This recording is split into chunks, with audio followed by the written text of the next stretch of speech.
team better than those who do. But no one is going to let you do that. So why not try Wicket Cricket Manager to satisfy that urge?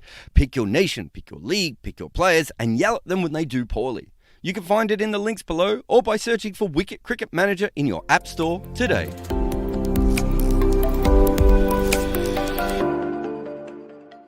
If you're enjoying these live chats, our main channel has even more World Cup videos looking at the greatest performances, the quirkiest stats, and the epic tales of World Cup cricket.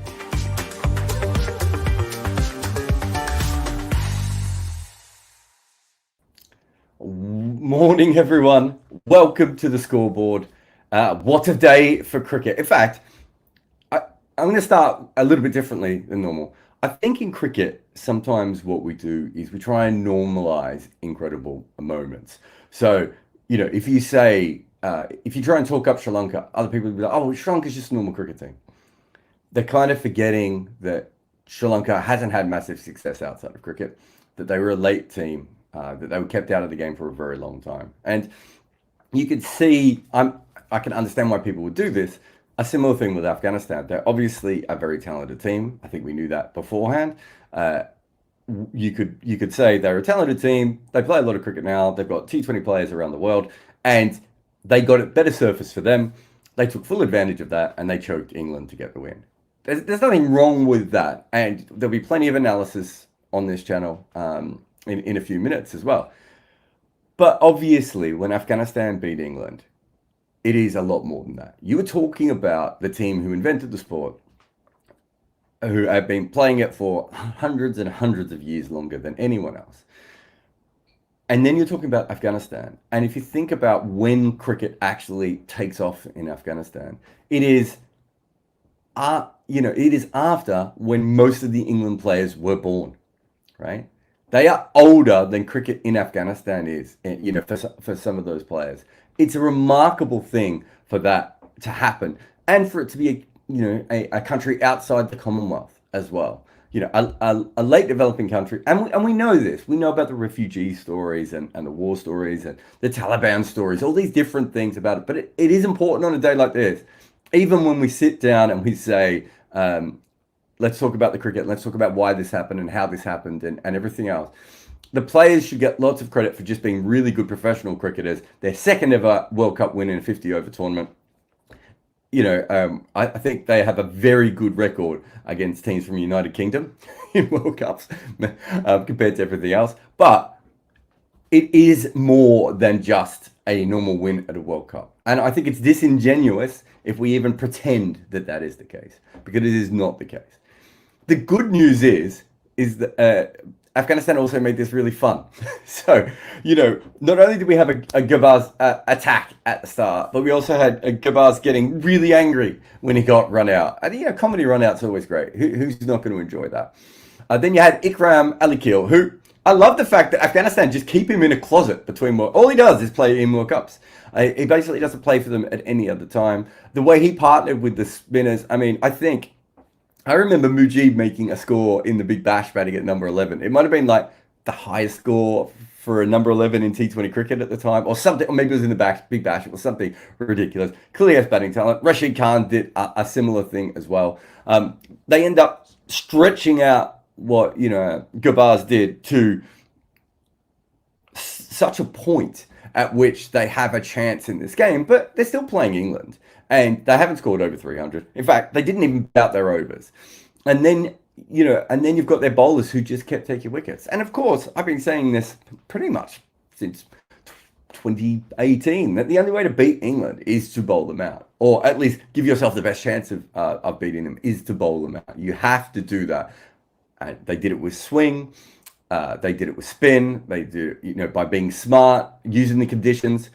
Everything just absolutely perfect from that point of view. I love the fact of their bowlers really just attacked the stumps and went after that, and it was absolutely beautiful.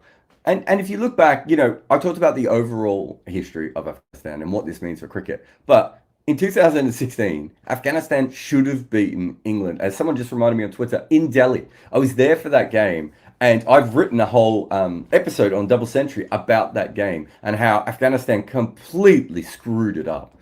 They looked like kids, even though, Nabi was still probably about 55 at that point. They looked like kids who, the pressure of the situation got to them. They let England get themselves back into the game, and then England shut them out when they bowled. And, you look at 2019, where Rashid Khan is specifically taken down by England, and they're embarrassed again. And that was an embarrassing World Cup all the way through for them. But that particular game was, I think, very brutal on them. And then today, they do this. What an incredible moment for Afghanistan cricket. And I think when Afghanistan does something great, it's also an incredible moment for cricket, because cricket kind of did everything in its power to stop teams like Afghanistan ever coming into this sport. They went above and beyond to make sure that this was a sport played by the Commonwealth, by the countries that were pre-approved. And even then, some of them had to fight in. The fact that Afghanistan has done it the way they've done it, absolutely great. Loved watching every moment of it. Brilliant to watch. And let's now have a look at the tape, shall we? So we have Rashid Khan. So we have to start talking about him. And the reason is very obvious. One is that I think in this World Cup, we've already been talking about whether, he can bowl against the best. It's a pretty fancy work here by the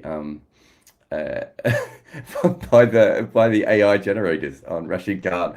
I didn't give him any prompts either. It nailed this one. He should probably have this as his image. Anyway, we've been saying that this is a guy who's struggling when it comes to bowling in one-day cricket against the best teams in the world. We've shown the data before. We haven't got it again. I think we've shown it about 2 or 3 times already.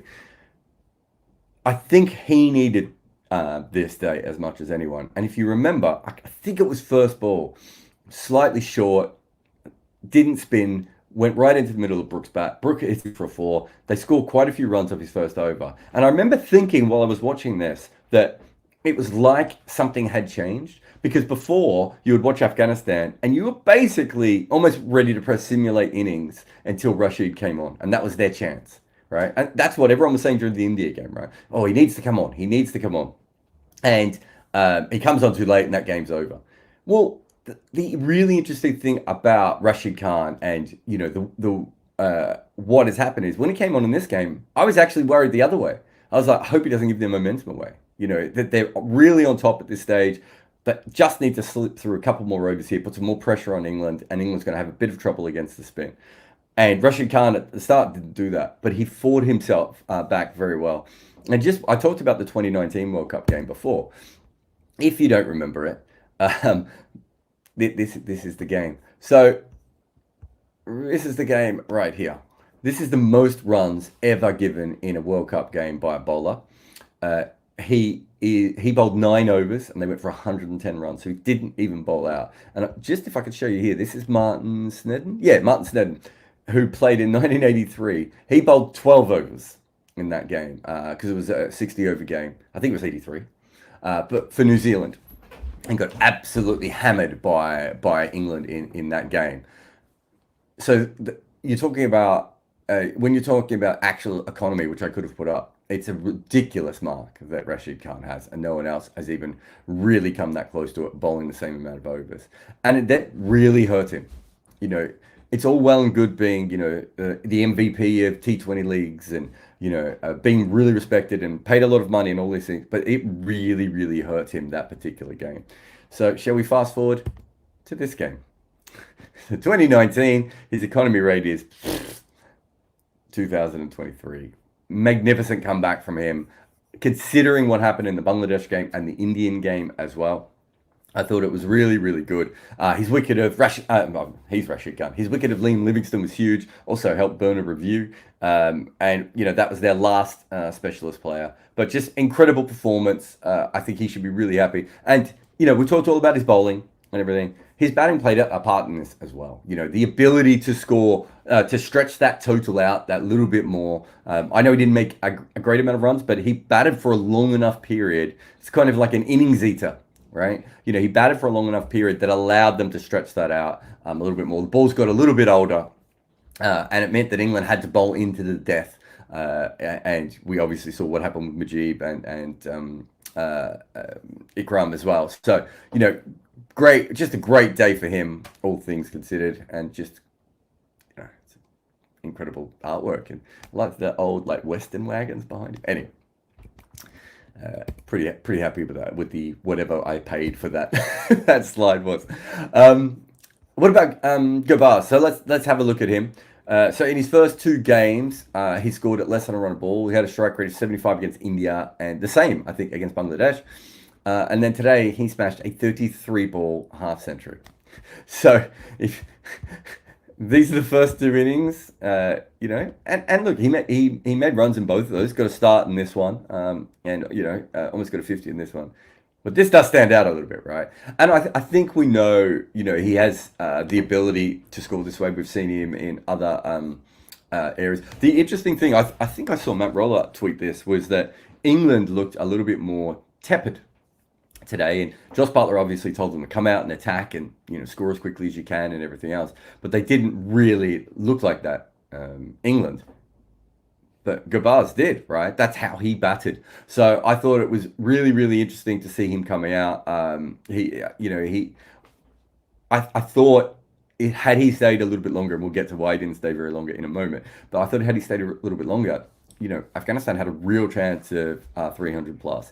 It was a shame in the end where they ended up, and they did very well to drag it out at the end, as we're talking about with the tail enders and everything. But when he was there, he's kind of opening from both ends, right? He had the anchor at the other end, and he just went about it. Magnificent knock from him. He should be really, really happy for this. But also Afghanistan should be happy because he's now shown that he can knock the ball around in some innings and then go back to normal Gurbaz modes when he needs to. And we'll talk about the England bowlers later, but they did play a part in all of that as well. But I want to get to the one that I really like, which is the run out. I don't think we have his full anger at all this, but let's just zoom in. You can see it here a little bit on the screen, but we'll zoom it in for you. Okay. So they've just had a wicket. Adil Rashid has gone out, and Hashma is facing. You can see off the inside of his bat, goes straight out. Willie gets it in. Not the greatest throw, but close enough to Butler, and Gurbaz knows instantly, right, that he is run out. But I just want to take you through this a little with a couple of pauses here. A really interesting thing happens. Okay, so it hits the inside of his bat, and he looks over. So we know that he sees that fielder is really, really close, right? But actually, I'll just pause it so we don't go ahead. So he has looked here, seen the fielder, and take it off. He didn't run blind, even though it was his first ball. This wasn't a complete panic run. We might explain, that there was some panic to it. It's his first ball. He wants to get off the mark. But why does he take off? And the reason he takes off is you can see here that David Willey, the ball has gone to his left. David Willey is, of course, a substitute fielder, and David Willey is a left-hander. Very big chance that the batter didn't know either of those things. He might have looked up and seen Willie. It might not have even gone into his head. But the reason I do this, and I've shown these quite a few times. I've got some really good ones of Jadeja and Mitchell Starc as well. One day I'll put them all together. Is what happens is when you are a batter and you hit the ball to the left hand of a fielder, you go, that's a run. Because if Willie was to pick this up and throw it at the other end, he would have to get it around to the other side of his body, have to open up his shoulders. He'd lose some power in the throw. Because it's coming to his left hand, he just picks it up and throws. He's gaining about an extra, meter and a half, maybe even 2 meters. I don't know if that's ever been properly looked into. And so if I play this from here, it's all in one motion, right? And that's the difference. And you see this again and again. In one-day cricket. It's one reason why Jadeja gets so many run-outs. I've shown it with Alan Border, Yuvraj Singh. There's all these left-handed fielders who are at the top of the run-outs when it comes to one-day cricket. So if you ever see something like that, and you see a Mitchell Starc or Jadeja or one of those left-armed throwers do something like this, no, this is probably what happens. And it's a really, tricky situation for batters because most of their career, they are stealing this. And the other thing is, people will say things like, they should know where all the fielders are. But in one-day cricket, fielders move all the time. And, he might have been in the ring, he might have been at mid-on, he might have been at short fine leg, he might have been out on the thing. You can't keep, you would have to be like a George Headley or Javed Meendab type batter to be able to keep all of those details in your head. I took a note of this in part because I thought it might have been the thing that went on to cost them the match. I'm very happy that it did not. Let's have a look at Mujib. So I had him in tier 3 of my spinners, and I said that I wasn't sure what would happen. I'm a big fan of his bowling, but sometimes I think in certain conditions, if there's no assistance, he just doesn't always do enough with the ball. But he needs that little bit of assistance. I think we saw a similar thing with Ajanta Mendes. But what I want to do here is just show this is a wrong one. Now, you can see that Joe Root has made sure that everyone knows that ball has kept low. I love it when the batter puts the bat down, like really dramatically after the shot. Absolute genius there from the batter, just to make sure that every single person in the world saw what happened. But this is the bit I really want to show you. So that is a wrong one, and you can see the overspin on it, and yet it doesn't get up. Now, Root obviously played back to this slightly when he should have come forward, and it did keep a little bit low. But wrong-uns generally bounce over. He's an interesting bowler, Mujib. I think he gets called a finger spinner too often. He gets called a mystery spinner, and I'm as guilty of this as anyone. He's kind of an everything spinner because he can bowl the wrong-un, he can bowl the carom ball, he can obviously bowl a genuine off spinner, occasionally bowls leg spin. He's got so many different deliveries. But the other thing that he can do is he's very good in that sort of Samuel Badgery mold, or Imad Wasim type bowlers. They're very good at using the shiny parts of the ball early on, and I don't know if that had anything to do with that, if it just landed on the shinier part of the ball and went through. But a fantastic bowler, and of course, as we mentioned with Rashid Khan as well, really helped with the batting. But that was a big wicket because that's their best player of spin, and we knew they didn't have a good record against leg spin. I think it was flashed up on the screen at one stage. So any wickets that Mujib got were not a bonus. That's the wrong way of looking at it. But especially the fact that it was Joe Root, it just really started England's problems because they don't have Stokes in this game and they don't have Morgan. And I've talked about this a lot. It's a big change, although we will get to Harry Brook later. This is the other one. I think this is just another wrong one again. This is later on. Again, 92 kilometers an hour. He gets good speed on those deliveries. So there's a lot there. And it's another thing I did think about, that he does bowl them a lot, but I wondered if he bowled a little bit extra to England just because they're not known as being particularly good against the spin. And is this his last wicket? And this is the carom ball. So this one you can see against Brook, he just flicks it away a little bit and you'll see it spins in the other direction.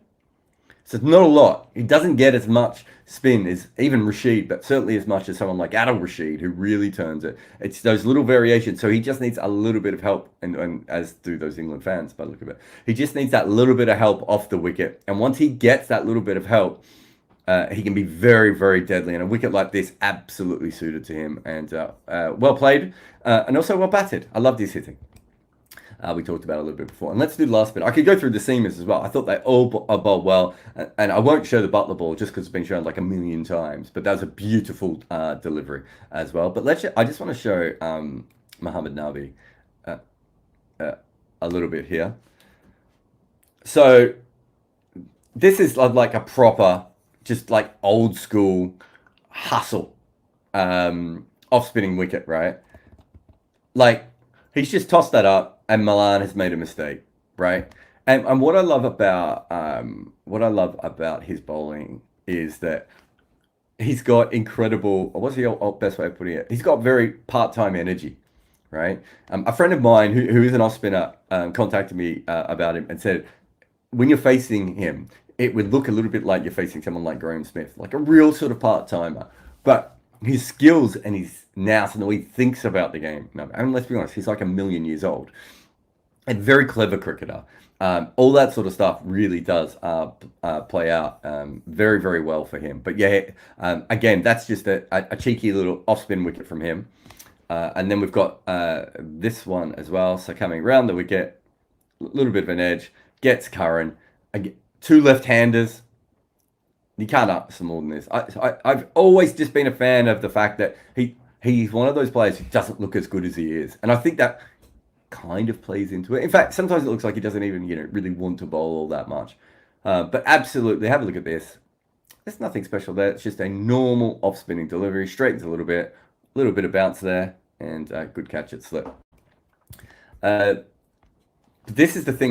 Those two wickets were obviously important and really helped. But this is the thing I thought was really, really fascinating, was just the economy that he managed. This is not an easy thing to do against England, even on a day when they're losing wickets, right? We saw Rashid get hit for some boundaries. Mujib went at 5 and over, I think.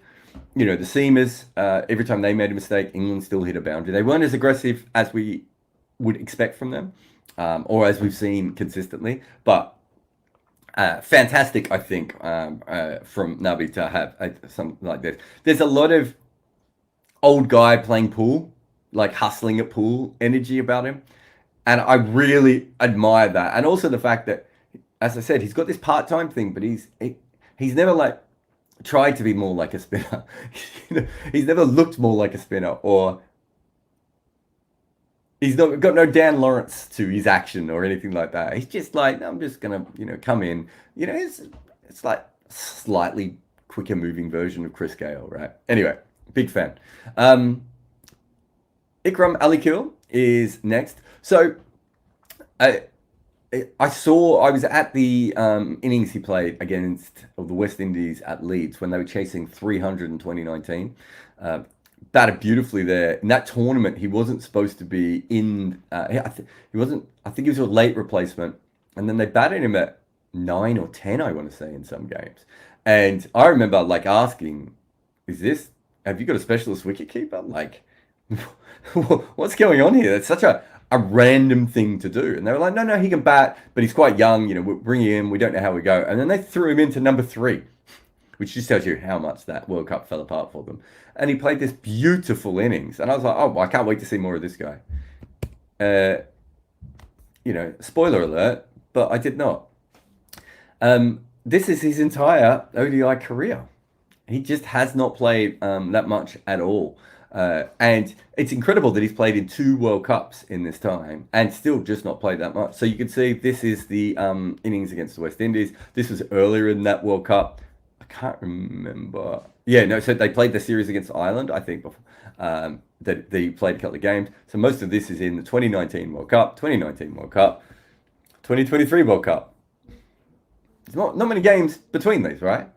And you watch him bat, and I remember at the time thinking, he's very young and he's got some things to work on, but there was so much natural ability there. And in a country that probably finds it easier to find Nabi and Rashid type hitters, and Gurbaz type hitters, to not use a guy with this kind of skill. And to be fair, when they have used him, he hasn't made as many runs. I know you would argue, look at this, he hasn't had enough opportunities, but he hasn't made a lot of runs so far. And it is very, very weird. His non-boundary strike rate was 55 today, which I think shows you he's a very good manipulator of the ball. But also, I love the way he batted with the tail at the end. And then he showed some, slapping ability. Very, very good. They were just, so many of their players stepped up in this game. Yes, the conditions favored them, but they didn't make as many runs as they should have, and they still absolutely smoked England. So awesome for them. Shall we look at England? It's not as good for England. By the way, just a shout out for those who don't know. So tomorrow on the main website, we'll have the power rankings, first power rankings of the World Cup. And I was like, great, I can do them during the game. And then at the end of the game, I'll be able to record them quickly. Muku could start turning them around and everything will be fantastic. When Gurbaz got run out, I was like, okay, wow, they're probably not going to win from here. So, I'll start to do everything, get it all where I want it.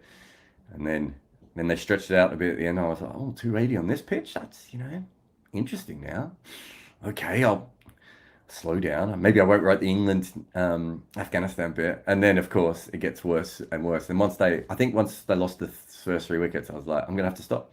I will not be able to record this now. Sadly for AJ, Rakesh, or Muku, whoever's going to edit this one, it's going to go late into the night now. And I still haven't finished it, of course, because all this happened. So thank you, England. Power play economy rates. So we have said before that England's strength of the ball is bowling in the power play, and a lot of what they did, since 2015 has been taking early wickets. Chris Wokes has been absolutely fantastic, and they haven't managed to be very good in this particular World Cup when it comes to economy rate. Chris Woakes has 1 wicket for 95 runs in 11 overs in the power play so far, and it's a huge issue for them. We'll keep watching it and see how it goes. I know that they're already in a position now, having lost to Afghanistan and having lost to New Zealand. It's going to be hard for them to qualify. This just has to get fixed. They brought Topley in, and we'll talk about how he did, but they brought Topley in partly because of this issue, and Topley bowled really well, and they still went for runs up top. Really bad sign for them.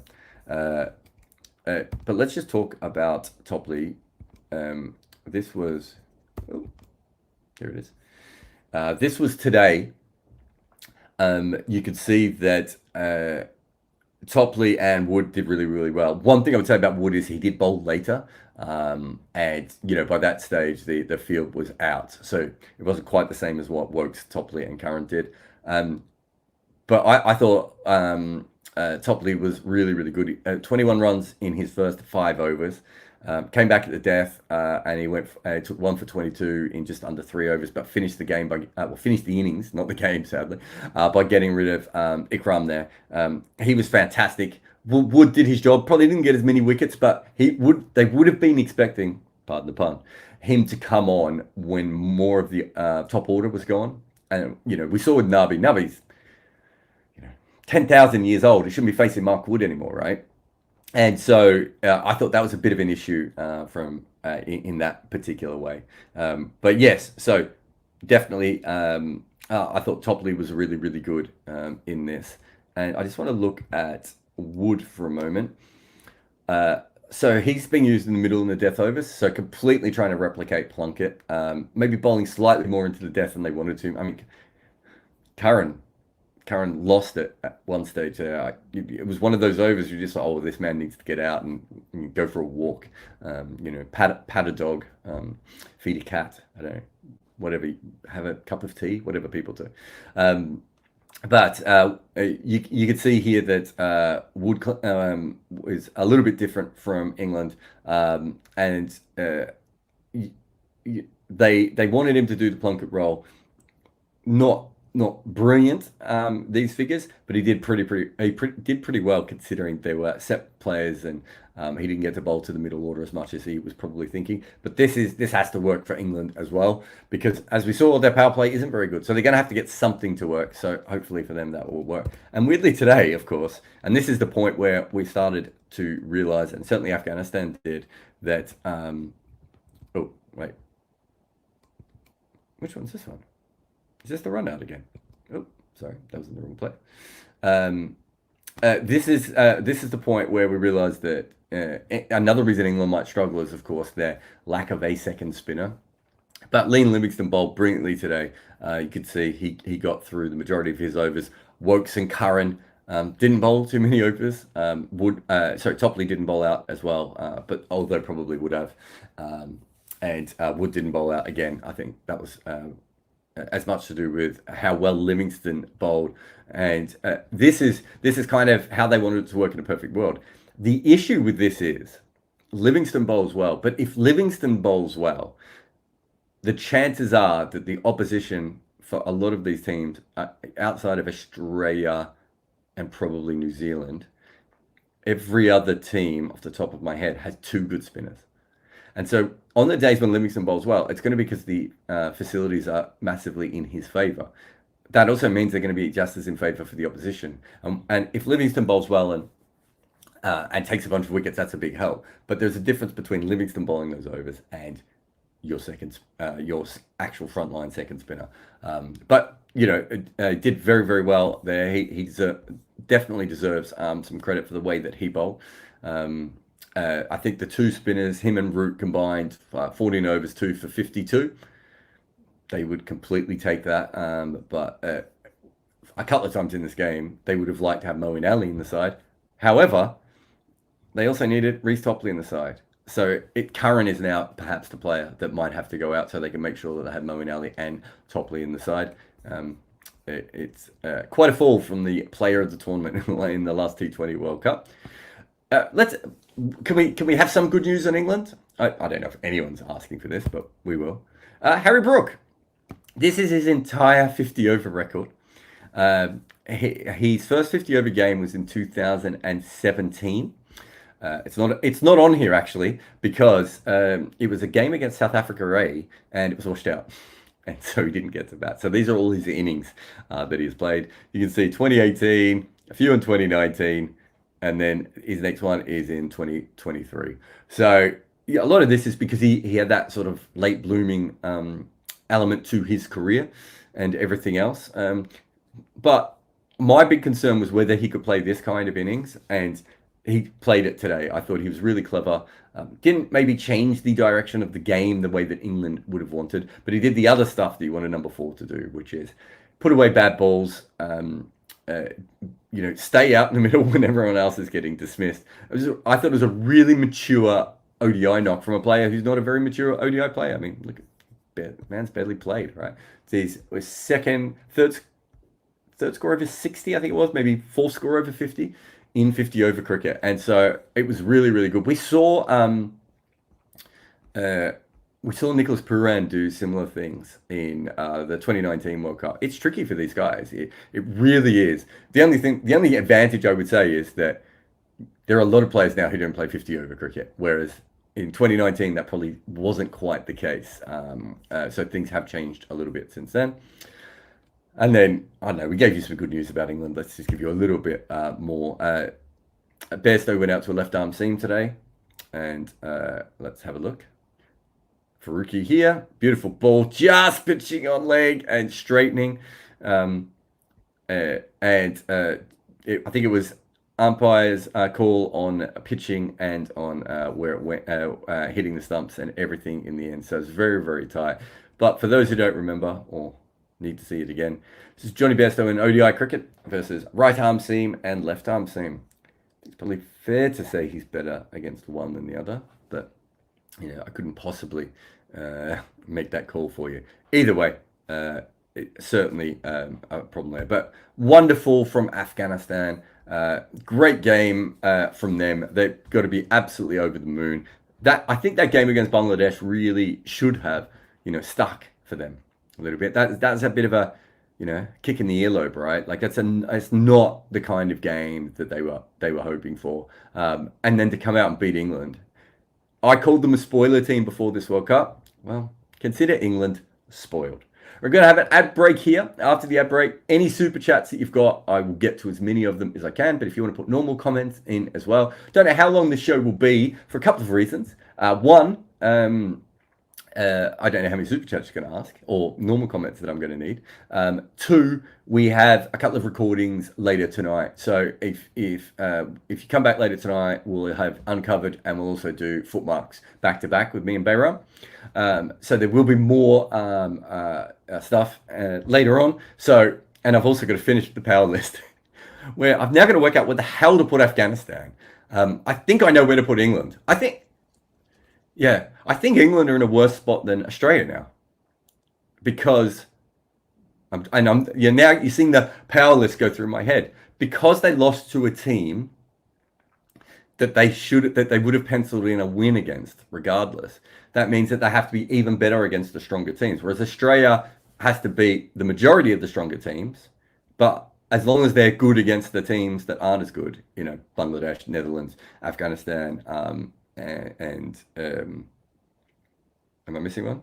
Sri Lanka. As long as they play normal, and they might lose to some of those teams, as long as they play normal, they can rack up 4 wins there, right? England have missed out on the ability to rack up 4 wins there, and they've already lost to New Zealand. So their World Cup could very much be over. Anyway, that's the longest. I don't know why it took me so long to have a break there. We're gonna have a break, and after the break, I'll get to the room. But thank you very much, everyone. Like, subscribe, super chats, comment, anything you can do to help this channel. I'm so happy that so many of you have found it already. And here's an ad. Have you ever wondered how I watch so much cricket? I use VPNs to log into accounts from all around the world. But because before, even simple things like when something exciting would happen in a match, I would rush over to social media, and when I got there, the clips would say something along the lines of, "This video is not available in your area." In fact, most of the coolest cricket stuff in the world at the moment is geo-blocked because some random board didn't sign a deal where you happen to live. If you're a hardcore cricket nerd, the only way is to have a VPN, and we suggest Surfshark. They will give you the speed of your favorite quick bowler. They're as inventive as a T20 batter after a bunch of dot balls, and they're as secure as a specialist wicketkeeper with the softest hands in the world. And guess what? The kind folks at Surfshark are going to give you a deal. Enter the promo code Kimber for an extra 3 months free at surfshark.deals/Kimber. There are probably other things that Surfshark can help you with, like data and identity theft and traceability and intrusive advertising. But for us, it is our best weapon against the evil cricket geo-block. Go to Surfshark and type my name in, KIMBER, and get 3 months free today.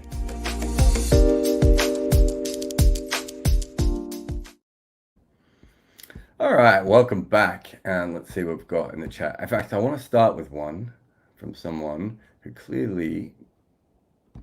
Here we go. Stephen says, what does the Taliban have to do with cricket? You have an underlying racism that you don't even see.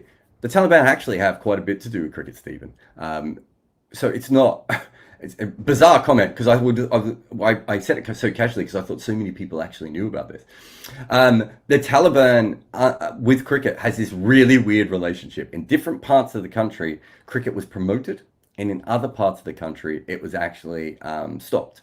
So there were, I've got stories of cricketers that I've talked to where the Taliban were openly attacking cricket games and cricket players specifically. I've written a story about a cricketer who now lives in America, and he was attacked quite personally by Al Qaeda and Taliban people. And he was one of the reasons he was, and his friends were brought out was the cricket, and they would be attacked on the grounds. So missiles would fly over the top of the ground. I won't get into the full story, but they were trying to do that. And they also had to check the grounds for IEDs, and they got death threats, and they were told they would be killed while playing cricket. So when you ask what the Taliban have to do about cricket, Stephen, it's not about racism. It's about facts. These things happen. The other thing is that the modern players, are playing under that regime as well. And we know from Rashid Khan that he's had issues with it as well. So it does play a very, very big part in their everyday life. And these guys have to deal with it. And sure, there are cricketers who might support them as well and support their government and all sorts of things. But it is very much a part of it. So if you're going to call someone a racist, that's fine, Stephen. Do some work first, is all I would say next time. Let's have a look. Jay says, is England out now? I mean, no, they're not out. Because they have lost 2 games and they've played 3 games. So if they won every game from here on in, they would still qualify. Same way that Australia would, although both those people have to play each other, so that won't be as easy. So it will be a little bit different there. But yeah, if you're asking, are they likely to do it? I haven't got the percentages, but it's very, very unlikely. I haven't actually looked at the odds either, Jay. It'd be very interesting to see. Oh, it should come up here. So England were 3-1 at the start of the tournament, and they are currently 9-1. So they're still hanging in there. Australia's at 7-1.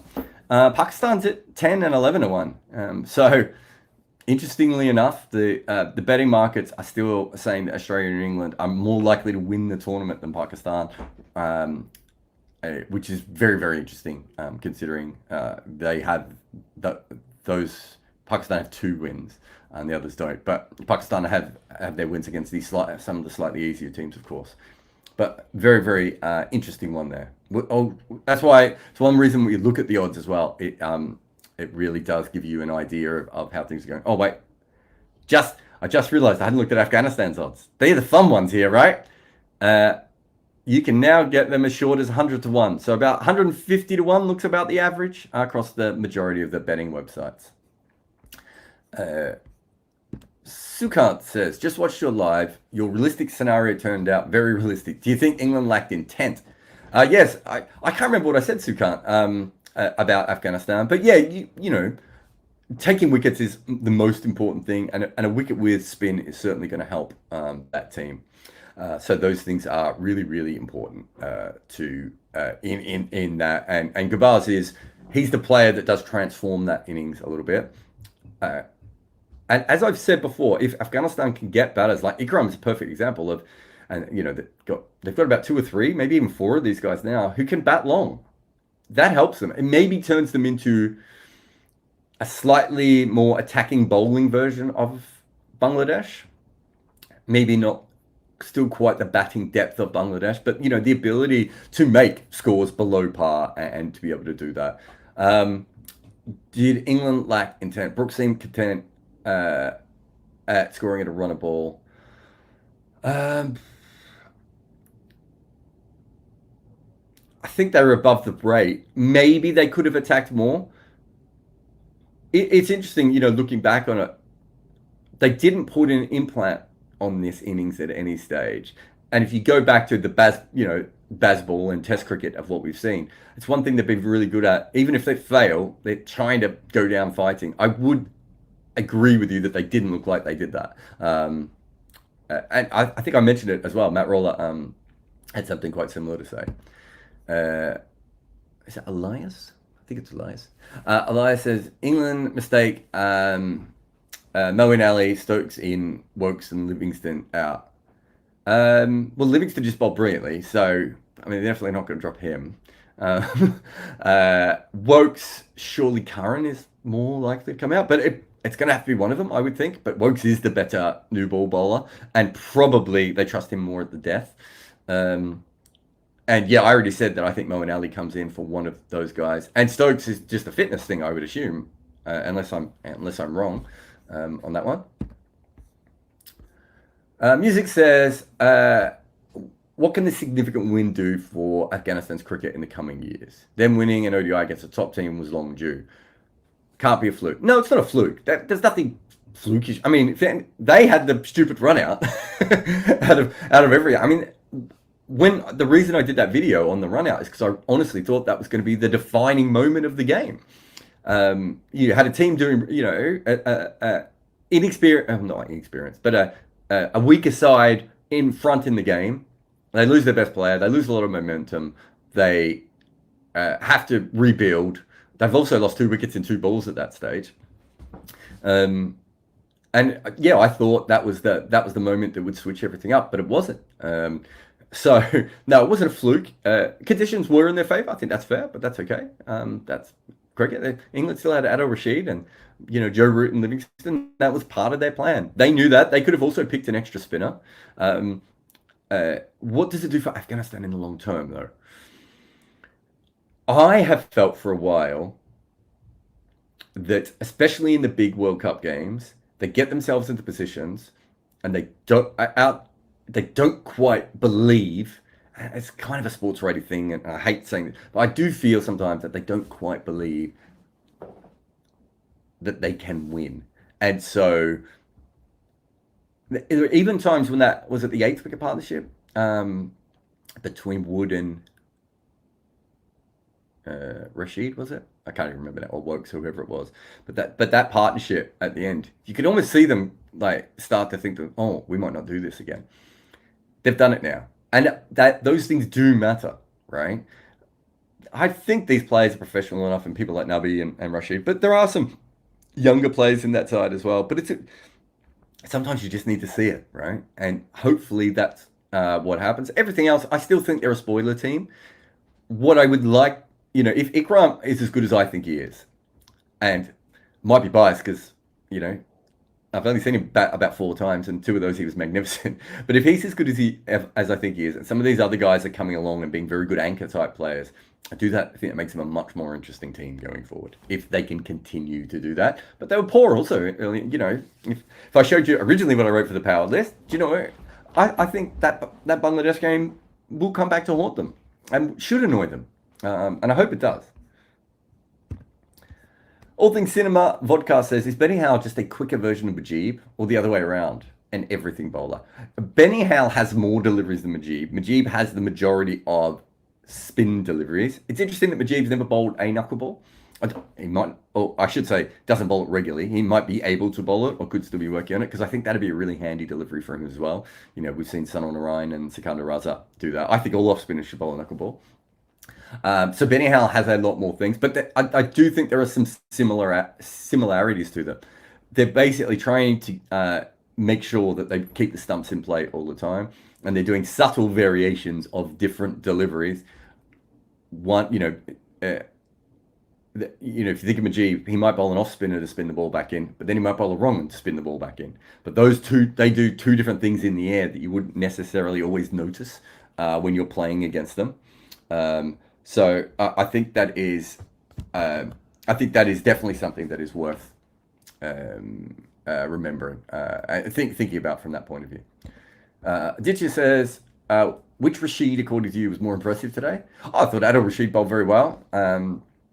Clearly, the other Rashid Khan was. Oh, Adil Rashid made runs too, didn't he?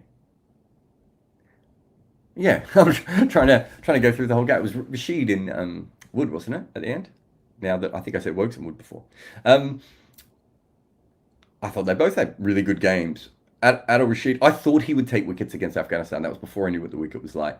I was on the Cricket 8 broadcast yesterday and we were talking about how Mark Wood was very good odds for most wickets in that particular game. And I said, yeah, I thought the only person who would be a legit threat to him would be Rashid. And that's how it turned out. But no, I thought they both played well. I'd have to go back through Adil Rashid's figures to work out who actually went better. I suppose Rashid Khan won the game, so he'll take that. Chitra says, just imagine Afghanistan cricket financially supported by the PCB. You can just imagine how few resources they have. It's just passion and talent and national pride. I mean, they do have some resources. I don't know if the PCB has to be the one that supports them. They get money from the ICC, of course. The government, before and after the Taliban government, so the previous government, I don't know what would you call that? The American regime and the Taliban have both see the idea of this. So they used to get given a lot of money. I think Germany gave them money for cricket. India gave them money for cricket. America certainly did. Hillary Clinton did a big speech and I think gave them some money. I'm trying to think if there's another country, like Italy might have given them money. So a few countries have given them money for cricket before. But yes, look, it's not, they're coming from a certain a disadvantage that other teams do not have to overcome when it comes to that. A lot of their players now are not based in Afghanistan for many different reasons. Rashid Khan's too famous to be back home. It's hard for him to be there. Some of the other players, live in Dubai. I think up until recently they had players living in Pakistan, although I don't think they do anymore. So they do actually have, the ability to use facilities in other places and everything else. But your wider point is true. I mean, you could make that about quite a few cricket cultures, if we're being honest. Shrinath says, I guess teams don't remember how to play ODIs anymore. Only India and New Zealand know the code now. Oh, I think it's a bit unfair on South Africa. It's interesting. The things that make me not like New Zealand, South Africa, and India in T20 cricket. Not that I think one of them's made a final, one made the semi-final. Obviously, South Africa had their own issues. But the thing that makes me not like them in those formats does actually, I think, really still stand up. That having your batters slightly bat within themselves, although India's not doing that as much anymore. Those sorts of things really do help them in one-day cricket. I like the way that all the three of those teams now are trying to take wickets with the ball, and they're trying to get into that sort of old England style now of, manipulating the ball at around at around 100 strike rate from overs 10 to 40 or 10 to 35 and then going on. So so it's a very, very it's very, very different from that perspective, from the way that they play to the other teams. But I think you're right. I do think there is a code, and England were really honest about it at the start of this year. They felt like they didn't know one-day cricket anymore, and they're having to go through it. And it goes back to, I think it was someone's comment before about Harry Brook not going as hard. Weirdly enough, if Harry Brook had been playing in the Test match and they'd been losing wickets like that, he probably would have attacked more. And in a T20 game, he would have attacked more. And so, in some ways, he was trying to do the ODI thing, and it is difficult for these players. The guys I've talked to, during this tournament, they it's not like they don't know what it is, but the decision making has changed. And it's not, I suppose, here's the big difference actually. Before, a lot of the decisions that they made were automatic because they played so much one day cricket. Now the decisions are not automatic. And that is an issue. RR says, you're wrong about Pakistan. It's a big market financially. The country is bankrupt. And I don't know what you're talking about, RR. Thank you for the super chat. They're not a big market financially. They're a big TV market. So the PSL is, one of the more profitable leagues. So it's you're in a situation where you can make money from cricket in Pakistan.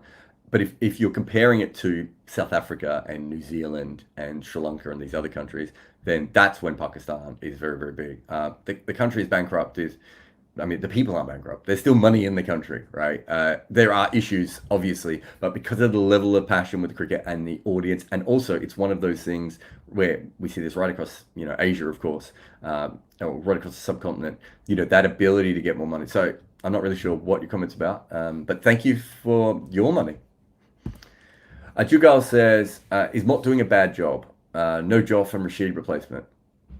Are those two things linked? Because if they are, what's he supposed to do? He can't make these players happen. No, look, I think it goes back to what we were talking about. And Mott has already won a World Cup with this team. They are changed from the last World Cup, and they are obviously not as well trained in one-day cricket as they used to be.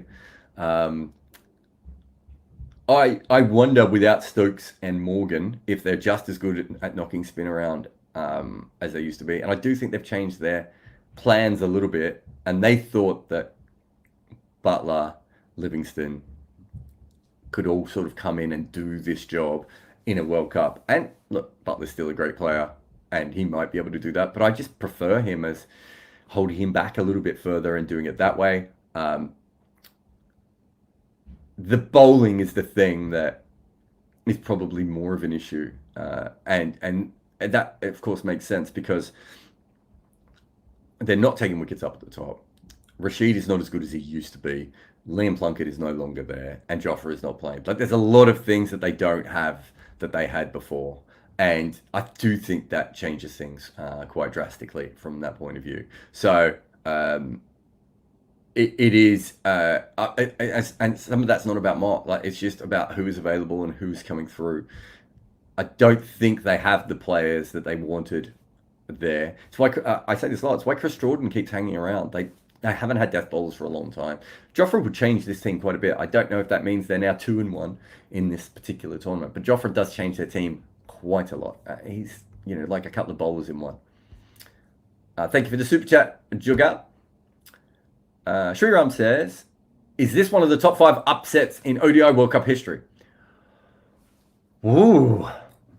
I think if Afghanistan did this in 2019, it's automatic. But we don't know how good this England team is right now.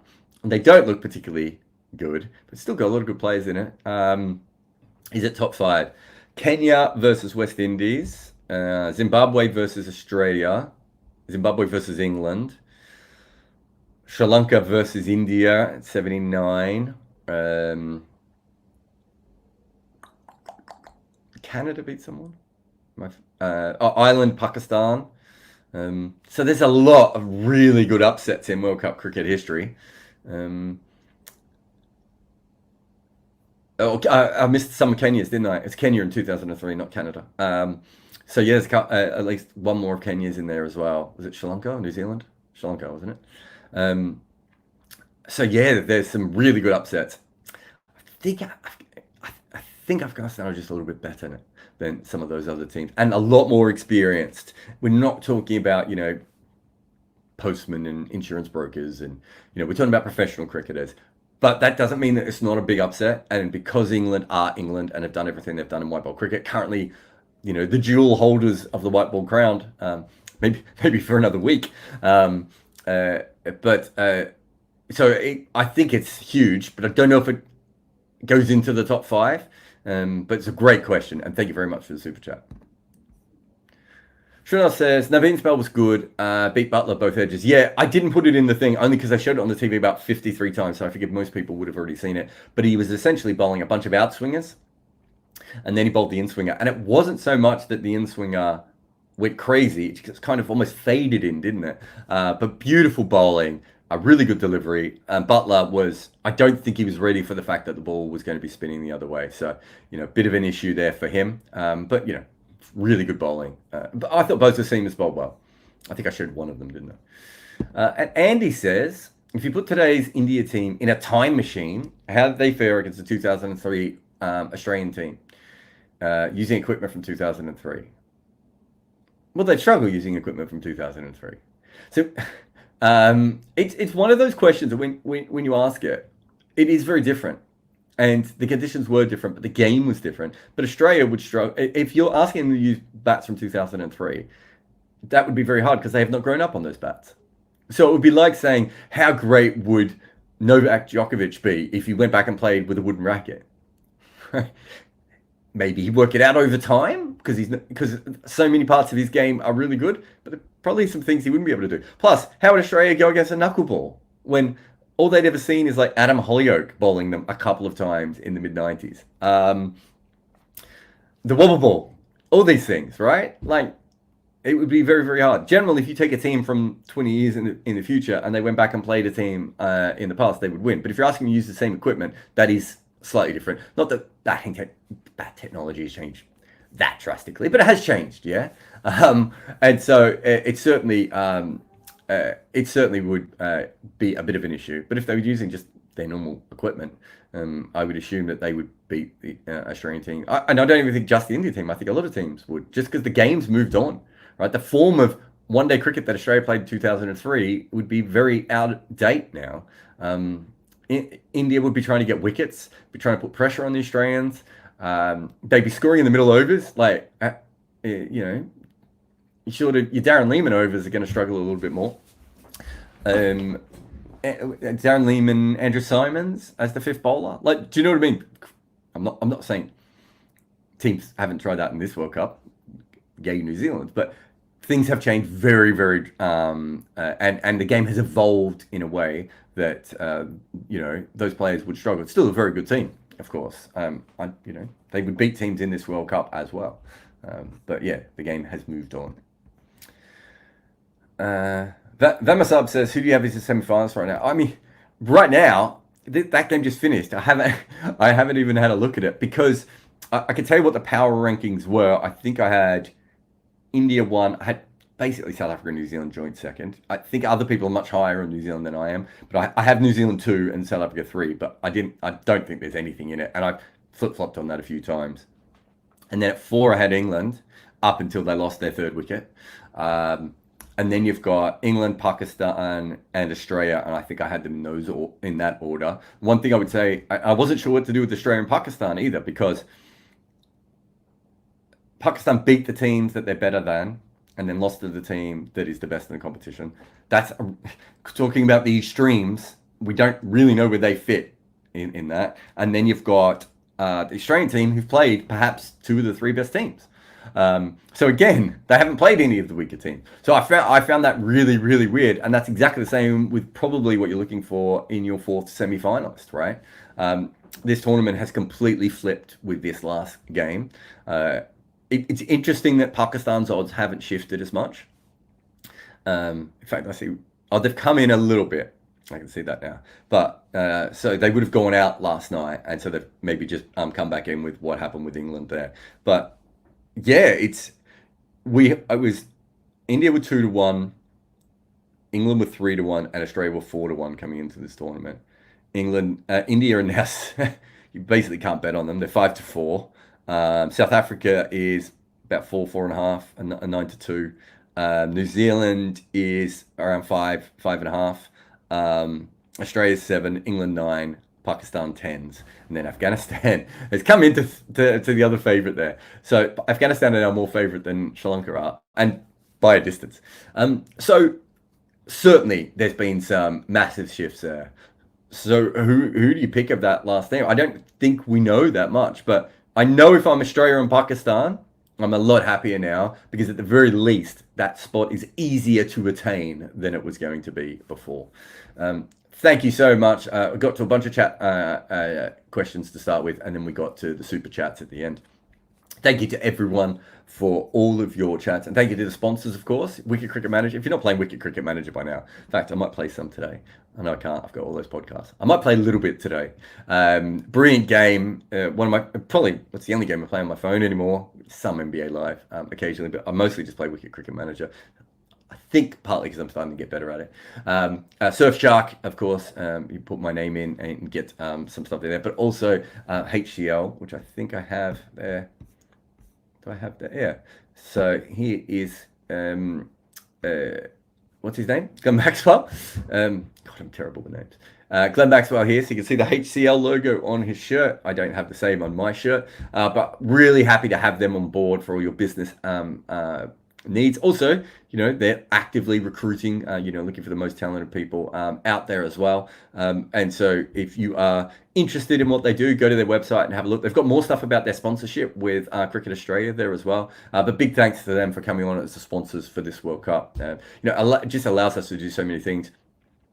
We've hired a guy called Junaid who's doing our social media videos. It's something we've always wanted to have some other staff members as well, building a really, really good little team there. But thank you to for all their support as well. But thank you to all of you for listening, for all the good stuff that you do all this time. It's really massive. These shows have gone way bigger than we thought they would have. We put them on the new channel. We didn't know how they go. So please like, subscribe, share, comment. Tell everyone I'm very handsome. Tell your mum that she would enjoy this, just from a vibes perspective, and get her on. But yeah, huge thanks to everyone. That is the end of the show. We'll be back tomorrow. Probably be a slightly different show tomorrow. I'll be on the road, but Cheyenne will be writing it. He obviously writes quite a bit of the shows anyway. It takes two of us to tangle the scorecard. It's the scoreboard. It's quite a big production, as you might imagine. But huge thanks to him, and I'm sure he'll be helping out again tomorrow. But we will be back very, very for that. But I'll be back in a couple of hours with Bayram for Uncovered, and then with Bayram for Footmarks. So if you haven't had enough of me today, there is more. If you follow my work, you'll be very tired because I produce a metric ass ton of content, and I can't do all of that myself. I also can't afford an army of people to do it for me. So what I needed was a solution to get all my analysis, hot takes, and random asides out on social media. And I found that with Memento, the AI tool that basically takes all of my work and cuts it up, makes it look pretty, and pushes it all over the internet. If you have content and you need to repackage it, use Memento. If you enjoy our content, we ask you to hit the like button, subscribe, or drop a comment along the lines of, "Wow, Jared, your vibes are immaculate." Additionally, sharing our work on social media, supporting us in super chats, and helping us out on Patreon or Buy Me a Coffee all mean the world to us. Like our stuff? Please support us by whacking that subscribe button like it's a short ball. Or you could just leave a comment expressing your admiration, such as, "Wow, Jared, you're the Aubrey Faulkner of YouTubers." Also, please help us spread the word by sharing our work